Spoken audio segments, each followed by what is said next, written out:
Anime One Piece merupakan serial anime terpanjang yang sudah berjalan lebih dari 2 dekade. Dan selama itulah serial anime One Piece ini selalu menyajikan kajian-kajian terbaik di setiap alur ceritanya. Dan dari beberapa setiap alur cerita yang telah diberikan, anime One Piece ini kerap memberikan banyak kesan kehidupan yang membuat kita terpaut emosi ketika menontonnya. Kesan kebahagiaan, kesedihan, dan kegembiraan yang tak luput kita dapatkan ketika mengikuti alur cerita anime One Piece ini.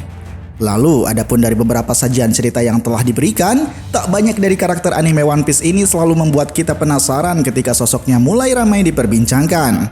Dan salah satu contoh karakter yang sedang viral kali ini adalah seorang Vice Admiral Grand Bull atau bisa disebut Ryokugyu. Karakter Ryokugyu dahulu dalam cerita anime One Piece memang pernah diperlihatkan sosoknya walau hanya sekilas. Akan tetapi pada alur cerita manga One Piece kemarin, Vice Admiral Ryokugyu ini seolah diperlihatkan secara detail oleh identitas dan sepak terjangnya yang akan dilakukan. Dan sepak terjangnya tersebut kita pun telah mengetahui bahwa dia sedang berada di negeri Wano untuk melakukan sebuah misi penangkapan semua aliansi bajak laut yang berada di sana. Lalu dengan kemunculan sosok dirinya, pada video kali ini Paradox akan mencoba sedikit membahas mengenai Vice Admiral Ryokugyu. Tanpa perlu banyak basa-basi, mari langsung saja kita berlayar.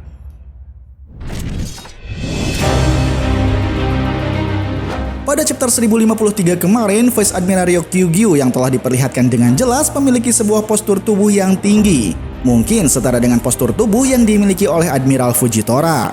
Namun dalam hal segi penampilannya, ternyata dia memiliki suatu penampilan yang cukup vulgar karena hanya mengenakan sebuah jubah angkatan laut tanpa mengenakan pakaian dalam. Dan dari penampilan vulgarnya ini, Admiral Ryokugyu sepertinya memiliki kepribadian yang begitu santai karena diperlihatkan sedang menghisap sebuah asap rokok. Sementara dalam keadaan bentuk tubuhnya ini, kemungkinan dia juga memiliki suatu daya tahan tubuh yang kuat mengingat postur tubuhnya yang begitu kekar. Namun di sisi lain, di luar penampilannya yang begitu mencolok, sosok Admiral Ryokugyu sepertinya juga memiliki kemampuan berpedang, karena telah diperlihatkan juga dia sedang membawa senjata pedang tersebut. Kemudian untuk mengenai posisi jabatan Vice Admiral yang telah dicapainya, Ryokugyu rupanya menepati posisinya tersebut bersamaan dengan Sakazuki yang saat itu naik ke peringkat Fleet Admiral. Dan dalam hal ini, kita pun telah mengetahuinya bahwa 2 tahta Vice Admiral saat ini telah kosong seiring dengan Aokiji yang telah hengkang dari pihak Angkatan Laut. Sehingga oleh karena itu, untuk mengisi kekosongan 2 tahta Vice Admiral, Ryokugyu pun menempatinya bersamaan dengan Fujitora. Lalu mengenai sepak terjang yang telah ditempuh oleh Ryokugyu, pada saat referee berlangsung, dia sempat terlibat pertarungan dengan pasukan revolusi yang dipimpin oleh Sabo. Namun untuk mengenai hasil pertarungan di antara mereka, kita pun belum mengetahui secara pasti karena belum ada cerita mengenai hal tersebut. Akan tetapi dengan kehadiran Ryokugyu di negeri Wano dalam keadaan baik-baik saja saat ini, sepertinya kita mengkhawatirkan akan nasib pasukan revolusi yang telah bertarung dengannya. Ya, mudah-mudahan cerita akan segera terungkap dan kita pun berharap pasukan revolusi baik-baik saja.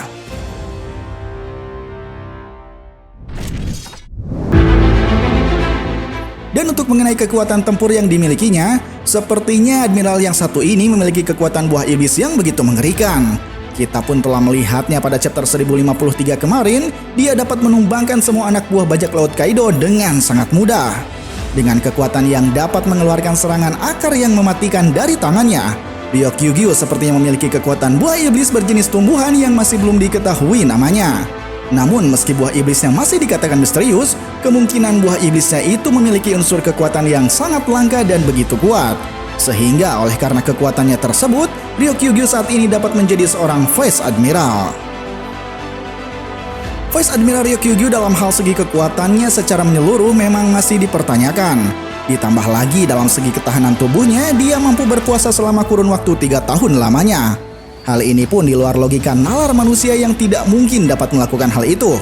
Namun di sisi lain, kita bisa sedikit menyimpulkan bahwa Ryokugyu dapat melakukannya dikarenakan bantuan dari buah iblisnya. Dan secara jelasnya, Ryokugyu dapat melakukannya dengan cara mengambil sari makanan di tempat lain melalui akar tumbuhan yang dimilikinya. Sehingga oleh karena itu, dia mampu mengisi energi tubuhnya tanpa harus makan dan minum secara langsung. Sementara mengenai kekuatan tempurnya yang lebih lanjut, kita pun masih belum sepenuhnya mengetahui secara detail mengenai hal itu. Akan tetapi jika kita membandingkan kekuatannya dengan Vice Admiral Fujitora, kemungkinan Ryokugyu ini memiliki daya tempur yang levelnya masih di bawahnya. Hal ini pun kita sedikit menyimpulkannya pada anime One Piece episode 882 yang lalu. Dan pada ceritanya tersebut, Saat itu Ryokyugyu tidak berani mengusir Fujitora walau telah mendapatkan perintah langsung dari Akainu. Sehingga oleh karena kejadian tersebut, jelas sekali kita bisa menyimpulkan dengan level kekuatan yang dimiliki oleh Ryokyugyu yang masih belum sebanding dengan Fujitora. Tidak begitu banyak informasi secara menyeluruh mengenai karakter Vice Admiral Ryokyugyu ini. Paradox pun tidak ingin berspekulasi terlalu jauh untuk membahas sosoknya tersebut.